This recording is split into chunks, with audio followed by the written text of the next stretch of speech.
Good morning, good afternoon, good evening, whatever time of day you are tuning into this. I am so glad you're here. My name is Audra Miller, and today I am bringing you part 2 on boundaries. Are boundaries for believers? If you were like me, maybe you still are like I was. In the year of 2022, I was in a search to see if boundaries are for believers. I had an abundance of chaos in my life, which came from a lack of boundaries. I thought I could never say no. I just didn't feel good about boundaries. I just didn't feel like I needed them. I felt like maybe I couldn't reach people if I had boundaries. So if you are like me, and maybe you're in a season where you have an abundance of chaos in your life, it could be because of the lack of boundaries, okay? If you have not watched last week's video, I highly suggest you go and watch that video before you come back and watch part 2. However, I am going to recap a little bit of what we talked about last week. So number one, my goal on here is to always bring value backed by biblical principles. If it's not backed by biblical principles, I really don't want anything to do with it. It's just where I'm at in this season of my life. So I started searching on boundaries. And here's what I know is in Proverbs, I believe it's Proverbs 4:23 says that we need to guard our hearts above anything else. We've got to guard our hearts because from our hearts flow the course of our life, determines the course of our life, okay? So again, I wanted to know, are boundaries biblical? And I found out they are. In the very first book of the Bible, God put Adam and Eve in the garden, and he had a boundary for them. He told them not to cross a certain boundary, right? Which was eating of the tree of the knowledge of good and evil. What did Eve do? She crossed that boundary, and God had to give them a consequence. And man, was it a hard consequence. He made them move out of the garden, and just a lot of bad things happened from there on out, which leads us to where we are today, okay? So a lot of people, they don't love boundaries. They definitely don't want to respect boundaries that have been set. They want to do whatever they want, whenever they want. They want to cross boundaries and not respect others and have no consequences. But as we can see in the story of Adam and Eve and what God did there, that is not that's not the way it works, right? So big red flags that you may need to create a boundary. Maybe it's in a relationship. It could be a relationship with your spouse, your mom, your dad, your brother, your sister, your child, your best friend. If you get into a place where your heart is being, or you know that they are taking advantage of you, your heart is uncared for, you are not being heard, maybe it's just a feeling of being unsafe. Those are all red flags that you may need to create a healthy boundary. And remember last week we talked about how to create boundaries. You need to ask God for wisdom and go about it in a godly way with love. You cannot create a boundary with a bad attitude. You cannot create a boundary out of anger or out of spite, like I'm gonna get you back because you've hurt me. We cannot create boundaries like that and expect them to be healthy, okay? This series, I'm doing a series on boundaries to help you learn what I had to learn to create a healthy boundary, okay? Last week, we also talked about God's love is for everyone. Will everyone have access to God? No. Why? Because of the choices they make, right? God has some boundaries to be in his kingdom. If we don't follow those boundaries, we are not going to have access to him on that final day or in this life, right? So God's love is for everyone, but not everyone is going to have access to him because of the choices they make. Sin separates, and actually in Isaiah 59, 1-2, it says, your iniquities have separated you from God, okay? Psalm 66:18 also says, if I cherish sin in my heart, God will not listen. Okay, so I'm just gonna go down a little rabbit hole really quick. If there is sin in your heart and you love it, God will not listen to you.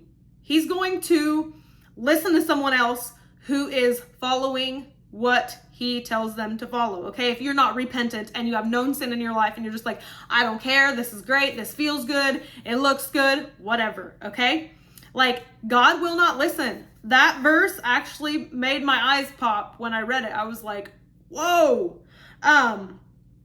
So here's what I want to say about that is maybe you are angry at somebody. Maybe you are holding unforgiveness towards somebody. And sometimes, let's be honest, feeling angry towards somebody or holding unforgiveness can feel really good in the moment. Like, I'm not forgiving them. They don't deserve it. I'm going to stay angry at them for whatever reason, you fill in the blank, okay? The only thing you're doing by holding on to anger and unforgiveness, bitterness, jealousy, you name it, is making yourself miserable. Because the person who hurt you, who needs the forgiveness that you're unwilling to give them, they're happily living their life. They're moving on.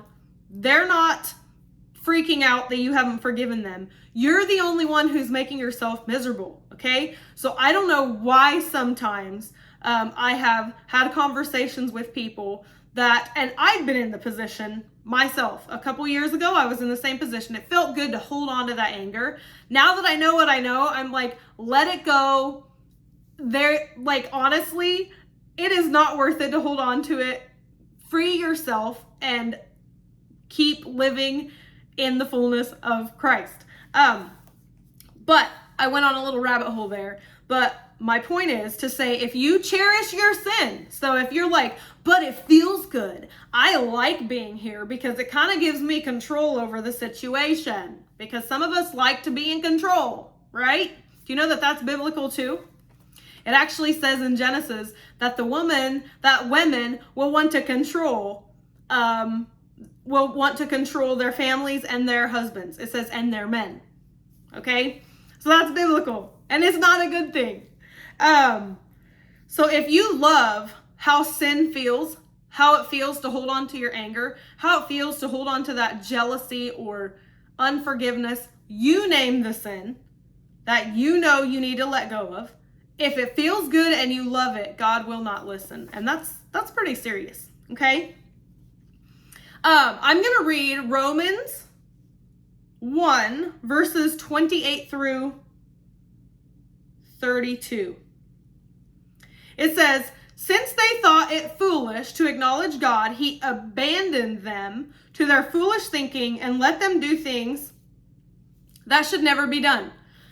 So, what I'm saying with this verse is these are things to be aware of and red flags that we might need to create some boundaries, okay?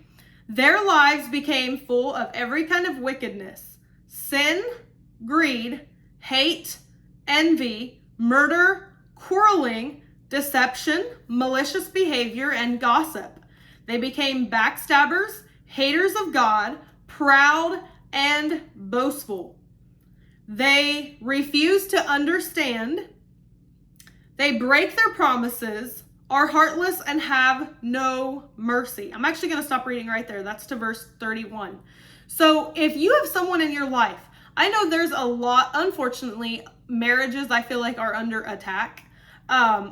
There might be some toxic relationships that come across this channel where either the wife or the husband or the girlfriend or the boyfriend is listening to this. If your spouse is breaking their promises, saying, I promise I'm never going to do that again, yet they do it again and again and again and again. Yes, there's forgiveness, right? God says forgive 70 times 7. But there comes a time when it also says, stay away from these people. Stay away from these people. Have nothing to do with them is actually what the Bible says. It says in Romans. So maybe this is a friend in your life. I know, speaking from experience, I had a previous relationship before the one with my husband now, that I was dating, and he kept saying he's never going to do this certain thing again, yet he did it again and again and again and again. And finally, I was to the point where it was making me a bad person because I became filled with hate. I hated men. I had a hard heart. I literally just read something yesterday. It wasn't even in a book on boundaries or anything, but it said, oh no, I just forgot it.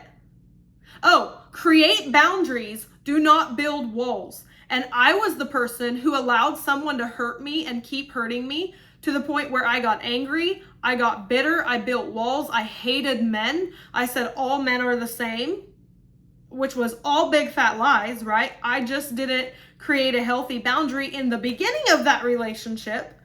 And I let this person keep coming back to me and treating me in a way that is completely ungodly.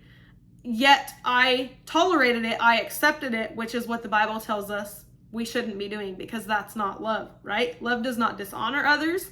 It is not accepting of evil. And so in my personal life, I didn't create healthy boundaries until literally just now. Just recently I've been starting to apply boundaries, and life is so much more peaceful. It's like, thank you, God, for clarity, finally. Took me a long time to get here.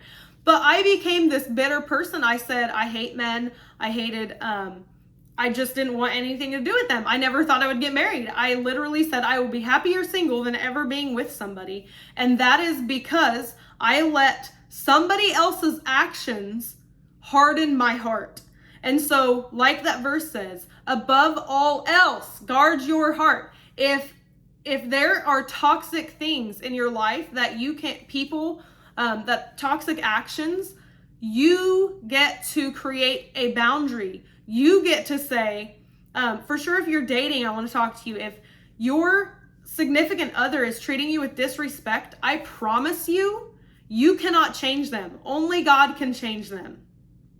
Okay? And if you continue in that relationship and get married, statistics show that it only gets worse after you're married, okay? So my encouragement is learn how to create some healthy boundaries and step outside of that relationship. If you are still in the dating stages, if you are engaged, you can still break it off. It's not too late, okay? So God has established boundaries to protect intimacy, okay? And how to do this in love and the right way, in a godly manner, is what the series is all about, okay?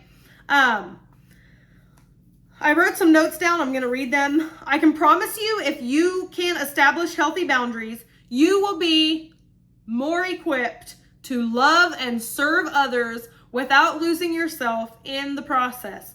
Again, back up to 7-8 years ago when I was in a different relationship, I allowed myself to betray myself by becoming bitter, becoming angry. I had an immense amount of anger and just yuck inside of me.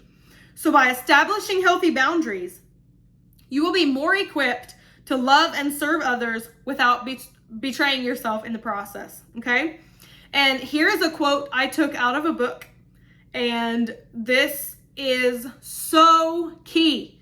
Relationships die not because of conversations that were had, but rather conversations that were needed but never had, okay? And so something I've had to learn through the years is how to properly communicate.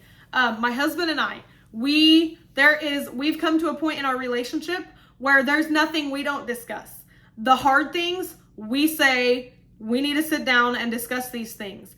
And I think communication is the key to successful relationships. This is not just in marriages. This is in friendships. This is in maybe you to your parents, you to your kids. Communication properly done can save so much turmoil. It's crazy. Being aware of the problem never fixes the problem, right? But we must address the problem communicate about it in an adult manner in order for them to be fixed, okay? So I wrote this down because I wanted to talk about it. A simple example of a problem or dysfunction in today's world is when a child rules a parent. Unfortunately, we see that a lot. We see it in town. We see it in some of our own homes, right? We see it in each other's kids, when the child rules the parent.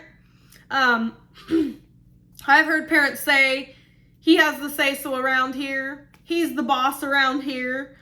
We won't do this or we won't do that because our child will have a hissy fit if he can't have his show in front of him. I'm not saying exact wording, but I'm paraphrasing. And that's a big problem. That's a really big problem. I don't have children of my own. I've babysat and I have nephews, and I can promise you, so far, they've never ruled me. I've always had some boundaries. But that is completely unbiblical for the child to rule the parent. The parent is the authority over the child, not the other way around. So that is a really big dysfunction that's very common today. And it is a lack of boundaries. It's a lack of, if I can say so, good parenting, good adulting. It's a lack of stability in adults that they cannot handle their children, so they let their children handle them. And then we have a world full of entitled kids, a world full of an entitled generation, which is what we've got going on right now. A lot of entitled kids, a lot of entitled, the new generation, the young generation is very entitled. Things don't go their way. They do throw a hissy fit. So just saying that. Another dysfunction is when your friend depends on you for her happiness. I've also been in this situation, and it's not fun. It is an energy sucker. It's a life sucker. So when a friend is dependent on you for their happiness, if you're not constantly clapping for them, if you're not constantly like speaking and telling them that they're enough and they're validated and they're awesome and they're amazing and great job at doing this or that, that is also unhealthy. It's exhausting, and I call these type of people life and energy suckers, and not in a bad way. They just suck the life out of you and they suck you dry and leave you with nothing, and then you got to go fill up after you hang out with them for a couple hours, okay? That is a sign you need to create a healthy boundary with those people. In a relationship, when the truth is denied or manipulated, it can become not only difficult but destructive to our hearts, and that is what happened to me years ago. The truth always became either denied or manipulated, and I allowed it to be in my previous relationship. So when he came back and said, I will never do that again, I promise it was just a mistake. I'll never do that again. It wasn't that big of a deal. Come on, give me another chance. I allowed the truth to be manipulated, and it became very, very, very destructive to my heart. I had a lot of healing to do because I had just created this sick wall around my heart, and nobody could get in. And I'm still like, have you ever heard of someone and healing being like an onion? You just kind of get peeled back layer after layer. You can see my hands. That's kind of how I had to do it, and I'm still doing it, and I'm still unpeeling. Obviously, healing and knowing God and serving God is a never-ending journey, I feel like. And so every day I'm just like being renewed and being shown more and more, and it's awesome because I finally, my heart does not have walls around it anymore like it used to. Just 2 years ago, I started unpeeling the walls, and it's been amazing. Good, healthy relationships require good, healthy boundaries, okay? Remember that. A couple months ago, I was reading a book, and I wrote this note down because it hit home so Like, it hit me so hard. It said, how many times do you say yes when your heart is screaming no? And when I read that, I was like, whoa, this is me like every day. I'm saying yes to everybody. I didn't have boundaries last year. Like I said, I had an abundance of chaos, crazy life, because I was saying yes and my heart was screaming, like, no way, are you kidding me? No. Yet I was doing the thing that I didn't want to do, to try to make everybody happy, to try not to offend everybody. And it became very unhealthy for me. Okay. So, adults will inform, children will explain. So for example, I wrote this down. A child getting a punishment will try to convince their parent that it wasn't their fault. They actually didn't try to do whatever they did. They'll make up every excuse, right? I've personally witnessed this, and sometimes it's kind of funny, but really it's not if adults are doing this.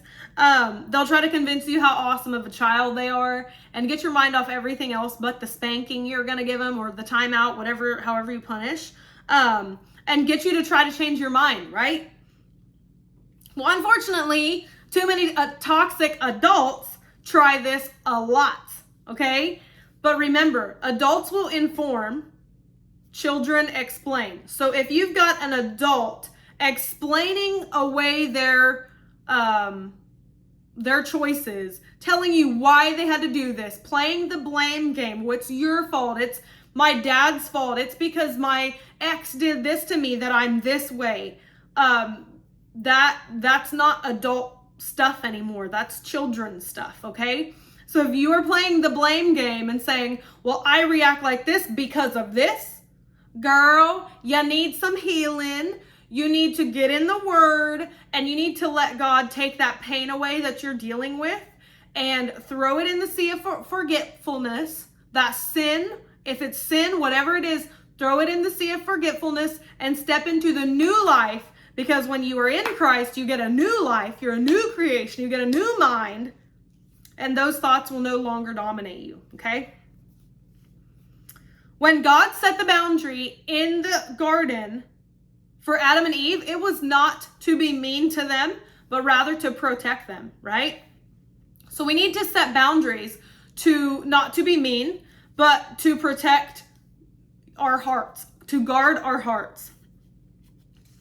Again, from those, a lot, again, I get this all the time. People are like, okay, well, I did this, but she or he should forgive me and not hold anything against me. I agree 100%. Like, if you crossed a boundary, the person you hurt should definitely forgive you. However, we can see from the garden, even though Eve repented and was so sorry, she still had a consequence, right? And her consequence was that she could never move into that perfect place of pleasure, which is the Garden of Eden, with Adam again, right? That was over. That was the consequence. So remember that sin has consequences. Dishonoring others is not love. And when you dishonor somebody or have a lack of boundaries, disrespect their boundaries, there is going to be consequences. And some of those consequences might be permanent, okay? God did not, after Eve said she was sorry, God didn't say, come back over here, boom, here you go, perfect place of pleasure, I want you to enjoy all of this again. He didn't do that. He let her suffer as a reminder. So maybe next time an opportunity came up and God gave her something, that she would respect the boundary and not cross it or choose to give in again, okay? So again, consequences, if you are maybe the person who has drawn a line and said, this is the consequence, he or she has to pay for doing this, I 100% support that if it's in love and if it's God-given, right? If God tells you to do that, go for it. But consequences should never be to hurt or harm the other person, but they should be for protection. Okay? I took a couple other notes. When we allow a boundary we have set to be violated due to an explanation, remember, children explain, adults inform, bad behavior will be violated. So when we set a boundary, yet we allow that boundary to be violated and we just accept it, that now we are validating bad behavior, which is what we are told not to do. Okay? Just a couple recaps from last week. A lack of boundaries means there will be an abundance of chaos. Boundaries will not fix the other person, but they will help you stay fixed on what is good, acceptable, and the purpose God has set you here for. So an example of that, I'm going to read that one more time. Boundaries will not fix the other person, but they will help you stay fixed on what is good, acceptable, and the purpose God has set you here for. So, I'm going to give you an example of a boundary in my life, okay, that I have created. Some people will ask me to go out with them and do something, okay? I might say no, not because what they're doing is wrong or bad or evil, but rather I have this boundary I've drawn for myself that if it is not helping me in any way step into the purpose God has called me to, if it is not fulfilling if it is not helping me fulfill what God has called me to, I need to say no. Not because it is bad, not because I don't want to be with them, but it is not something God has called me to do. It's not going to, I'm trying to think of the word. It's not going to help me step into my purpose, right? So if it's not helping me step into my purpose, if it's not helping me grow closer to God, right now in this season, I've just got to say no. I'd love to, but I have to say no. And that's a boundary I've created for myself. I honestly, since I've created that, my life has been way less chaotic. I was saying yes to everything, whether it was a shopping trip, a movie, going to get dinner, no matter what it was, I would say yes. Maybe a pedicure date, whatever it was, I would say yes. And now I've created a boundary where if it is not helping me get closer to God or helping me crush the goals that God has given me the vision for, I have to say no in this season. And it's okay. It's not because they're bad. It's not because the idea of going and getting coffee and chatting for 3 hours is a bad idea. Right now in my season, I just have to say no. And it's a healthy boundary, okay? So, girls and boys, with that being said, I hope that you guys got some value from this week's message. I am going to be doing another series on boundaries, and I will just keep bringing value until the Holy Spirit says, "You're done," and then I'm going to be quiet. Okay? But if you get value, if you are learning something from these videos, please feel free to drop a comment, like or subscribe. If you subscribe, that would be greatly appreciated to my YouTube channel. You can see my new uploads there. You can also follow me on the AudraMillerShow. I'm sorry, that was my old website. I was about to say the AudraMillerShow.com. That was my old website. The Audra Miller Show on Instagram. You can follow me there. You can find me there. And with that being said, I hope you guys have a blessed week. I hope you got some value from this, and I love you all so much. Have a blessed day. Peace.